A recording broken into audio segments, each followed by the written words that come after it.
Et ben voilà. Ouais, c'est sûr que ça fonctionne. Bon. Ok, ben écoutez, bienvenue sur le Globe 777. Vous êtes ce matin au tribunal de justice judiciaire de Paris. Je suis ici avec les militants CGT parce qu'ils sont passés devant la 17e chambre parce qu'ils ont manifesté leur droit à la prime Covid-19 dans le cadre de la crise sanitaire. Je suis avec maître Mounir Bouraba. Mounir Bouraba. Bouraba. Alors, maître Mounir Bouraba, vous avez représenté le syndicat CGT de Monoprix devant la 17e chambre. J'aimerais savoir quel a été le magasin qui a assigné ses employés. Alors, c'est la société Monoprix. D'accord. C'est la société Monoprix, la holding, hein, la société mère, si on peut dire les choses comme ça. Le siège social, la société du siège social. Ah, c'est le siège social. Oui, absolument. Donc, j'ai su qu'ils ont fait plusieurs manifestations. Ils en ont fait exactement combien? Une dizaine. Une dizaine de manifestations. Ça se passait bien. Pendant 8 manifestations, tout s'est passé de la manière la plus pacifique.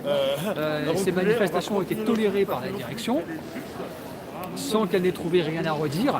Et puis, comme par enchantement, au bout de la 9e manifestation, ils ont estimé qu'il y avait un trouble manifestement illicite et que les choses ne se faisaient plus dans les règles de l'art.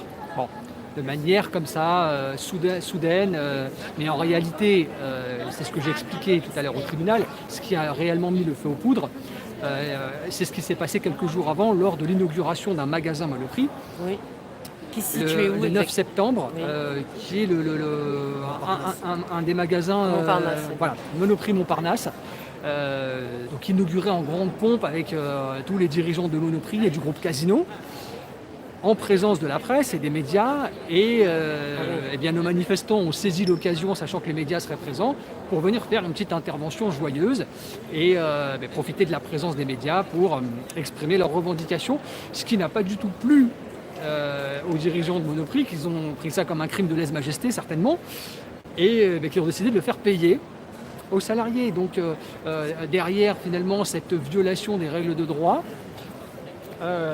il n'y a rien d'autre qu'une histoire non avouable de règlement de compte, et peut-être également, mais aussi surtout, ce que je pense et ce que pensent également les salariés, c'est qu'on a une volonté de briser par l'intimidation, par les actions judiciaires, eh bien, un mouvement dont on prend conscience qu'il prend de l'ampleur et qu'il trouve un écho de plus en plus favorable auprès des salariés et auprès de l'opinion publique. Voilà la véritable raison de tout ce qui se passe aujourd'hui. Et j'en veux pour preuve que les assignations ont continué parce qu'il y a eu une autre manifestation le samedi d'après, et la direction a emboîté le pas dans sa lancée en assignant à nouveau une vingtaine de salariés. Alors, ils ont assigné ils ont acté par le biais d'un huissier. Quelle était la teneur des pièces? Des constats d'huissier, essentiellement des constats d'huissier. Mais vous êtes passé devant la 18e chambre, donc ça se base en général sur de la diffamation, sur des choses comme ça. Donc... Non, là, pas du tout. On n'est pas du Et tout sur la c'était diffamation. quoi les motifs alors? Les motifs, c'était un trouble manifestement illicite qui serait caractérisé selon Monoprix par la violation et l'atteinte à la liberté de commerce et d'industrie, la liberté de circulation, par un pseudo-blocage. Un pseudo-blocage de l'entrée du magasin Monoprix Convention. Ce qui aurait engendré des pertes de chiffre d'affaires? Selon les dires de la direction. Est-ce que vous pouvez nous expliquer dans quelles conditions ça s'est déroulé la 9e fois? Parce qu'on m'a dit qu'il y avait eu des vigiles qui se sont... Absolument, absolument. Alors, c'est un acte qui était prémédité par la direction, puisque les vigiles attendaient de pied ferme les manifestants.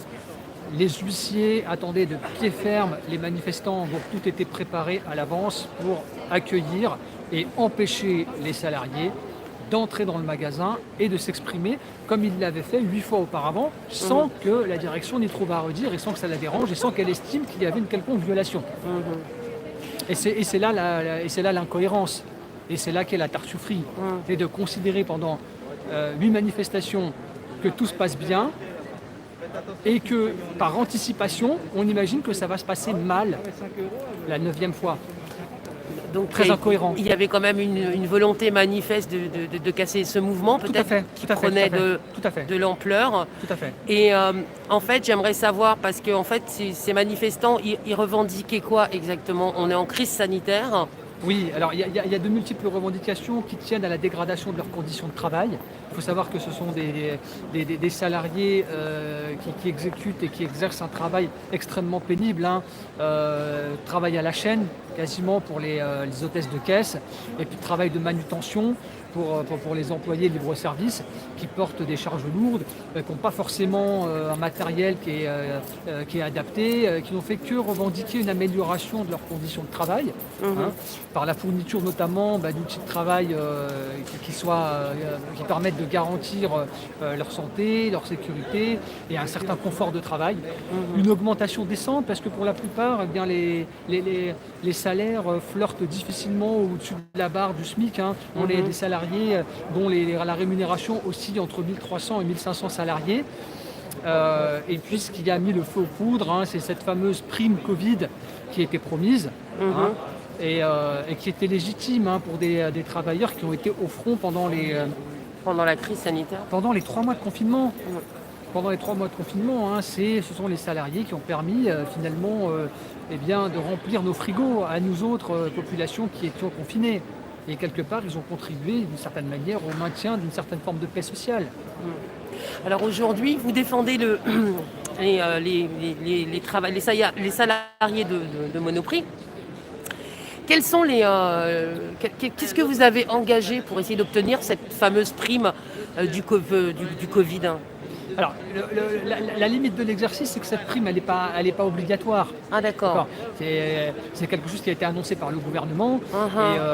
Et Monoprix ne la donne pas, d'accord. Et voilà, et donc il n'y a pas réellement de moyen de contraindre, en tout cas sur le plan juridique, la société Monoprix à verser cette prime.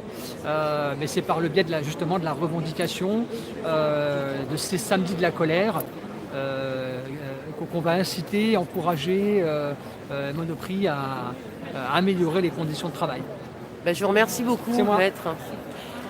Nous ici on est avec vous êtes militant CGT, salarié de Monoprix. Alors Ali Amazo, salarié Monoprix, je suis représentant section syndicale.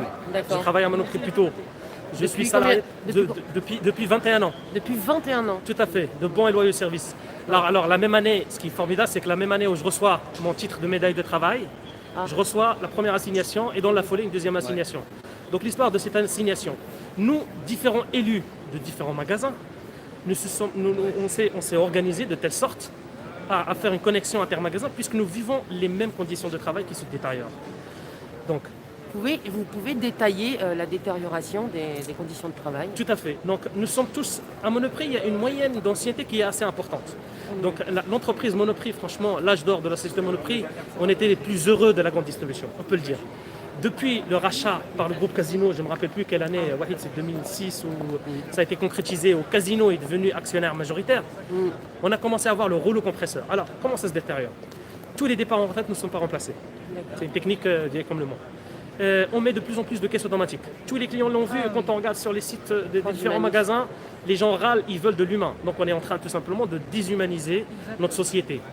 Donc, en plus de ça, on est en train de regarder, avant on avait des primes d'intéressement, quand il y avait Monoprix, l'âge d'or, qui allaient jusqu'à pratiquement un salaire, voire un salaire, plus d'un salaire par an d'intéressement. Le 13e mois. Donc vous vous dites, voilà, je sais pourquoi je travaille, je sais pourquoi je fais des efforts. Depuis l'arrivée de Casino, ça a fondu. Ça a fondu. Vous savez, c'est scandaleux. Il y a une fois, ils ont affiché pour une prime trimestrielle, je ne me rappelle plus, c'était 10 € brut.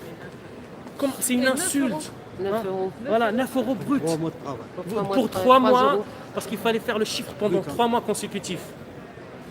Alors, ça s'est illustré encore une fois d'une façon très très très objective. C'est que Casino est en train de mettre beaucoup de projets. En fait, on va passer de Monoprix à Casino. Donc la différence, c'est quoi? C'est de la polyvalence, de la polycompétence. À défaut de baisser votre salaire de misère, de smicard, je vais vous rajouter des tâches en plus. Les magasins qui tournaient avec 100 salariés vont commencer à tourner avec une cinquantaine de salariés.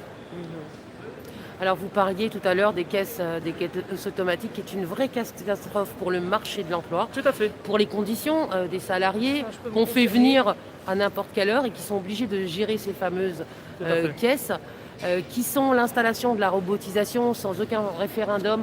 On ne s'est absolument pas concerté avec les employés. Moi, je pense que, enfin, de mon point de vue, ces machines devraient être utilisées uniquement aux heures de grande influence et hors les heures de grande influence. Ils ne doivent pas être utilisés. S'il y a des salariés, suffisamment de salariés, on n'installe pas. Est-ce que vous avez pu, vous, essayer de parler, enfin de pourparler par rapport à ce type d'installation ou de désinstallation? Vous savez, l'un des points clés aussi, c'est le dialogue social. Le dialogue social, il n'est même pas rompu, il n'existe plus. Donc quand vous avez des élus, ils sont là, c'est des IRP, c'est des instances représentatives du personnel. Quand ils sont là, leur rôle c'est quoi? C'est de vous dire ce qui ne va pas dans le magasin, ce qui ne va pas dans la société. Et on essaie de le rectifier pour le bien-être des salariés. Et on sait que derrière le bien-être des salariés, il y aura plus de productivité, il y aura plus de chiffres. Donc tout le monde y gagne au final. Ce dialogue est rompu. On a des NAO, les négociations annuelles obligatoires, où Casino, donc autour de la table, il n'y a plus de négociation. C'est 1% d'augmentation, 0,8% d'augmentation. Si on met ça en parallèle avec l'inflation, est-ce que c'est logique? Vous avez une augmentation de 3 euros par an. Et là, on est en train de parler de salariés fidèles. Vous savez, il y a une Depuis stratégie. 20 ans, hein. Tout à fait. l'État. Il y a une stratégie, en fait. Ils ont classifié les salariés par tranche d'âge et donc par catégorie. Donc la génération par génération, X, Y et Z. Je ne sais pas si vous en avez entendu parler. Non. Et nous, on fait partie de la génération X. D'accord. Elle a une particularité, c'est des gens qui sont très fidèles à leur boîte. C'est souvent c'est nous, nos parents, donc vous avez des gens qui passent leur vie dans la même société. 20 ans, 30 ans, ils n'ont pas envie de changer. Ils ont une attache pour cette entreprise. Et en fait, le but, c'est quoi? C'est de démotiver, de dégoûter ces gens-là en créant des conditions de travail terribles Pour les pour faire qu'ils partir. partent d'eux-mêmes. Et c'est ce qui est en train de se passer. Comme ça, vous allez avoir accès à ce qu'on appelle la génération X, qui Que vous paierez moins cher. une tranche d'âge plus jeune, plus rebelle, et c'est une tranche d'âge en fait qui tourne. Il y a un turnover assez important. Donc vous n'avez plus besoin de licencier les gens. Vous savez, c'est les gens qu'on voit, il va travailler 1 an ou 2 à Monoprix, après il repart, il va travailler 1 an à Auchan, et ça les arrange, parce que ça fait un turnover. Et ces conditions drastiques, elles sont pas plus. Est-ce qu'elles sont alliées à des licenciements? Est-ce qu'il y a des licenciements chez Casino et chez Monoprix? Bien évidemment, bien évidemment. Alors, licenciement, on le voit. Hein. Quand vous assignez 18 élus, là je parle d'élus, quand vous assignez en justice 18 élus, vous les traînez dans la Sous justice. quel motif ils vous ont assigné? Alors c'est un motif fallacieux parce que eux, ils parlent de blocage. Il n'y a jamais eu de blocage. Ils veulent tout simplement qu'on arrête de parler. Merci beaucoup de votre soutien. Merci d'être là. Je dois rejoindre mes camarades parce qu'il y a D'accord, la... ok. Merci beaucoup. Ouais, exactement. Il y a Ok. tellement de choses à Je vous faire. remercie beaucoup. Merci Est-ce que infiniment. vous pouvez rappeler votre nom, le syndicat et Ali Amazos, représentant section syndicale, Monoprix plutôt. Et j'ai à côté de moi ma camarade. Je te laisse te présenter. Je suis Mira. Mira. Hazan, Monoprix Samanté, je suis élue. Donc je me bats pour mes collègues, pour tous les salariés et j'essaie de faire le mieux possible. Donc je suis assignée et je suis fière de mes camarades, mes collègues et on va continuer. Mais par Merci contre, beaucoup. on n'a pas parlé du compte rendu. Qu'est-ce qui a été décidé? Est-ce qu'il y a quelque chose qui a été rendu? La décision sera rendue le 3 décembre. D'accord. Je vous suis sur Merci beaucoup. Twitter. Merci beaucoup. Ok. Merci. Je vous remercie Merci, beaucoup. au revoir. Au revoir. Au revoir. Voilà, donc ça c'était les salariés, comme vous avez pu le voir, les salariés Monoprix qui avaient manifesté durant 9 semaines. La 9e semaine, ça s'est passé très mal, comme on vous le dit. Ils les ont assignés. Donc vous voyez, ils ont été 18 à être assignés par Monoprix parce qu'ils réclamaient la prime qui était proposée dans le cadre de la crise sanitaire Covid-19. Donc on est ici au tribunal de Paris. Je reviendrai. Et du coup, je vous laisse, puisque comme vous pouvez le voir, il n'y a plus rien.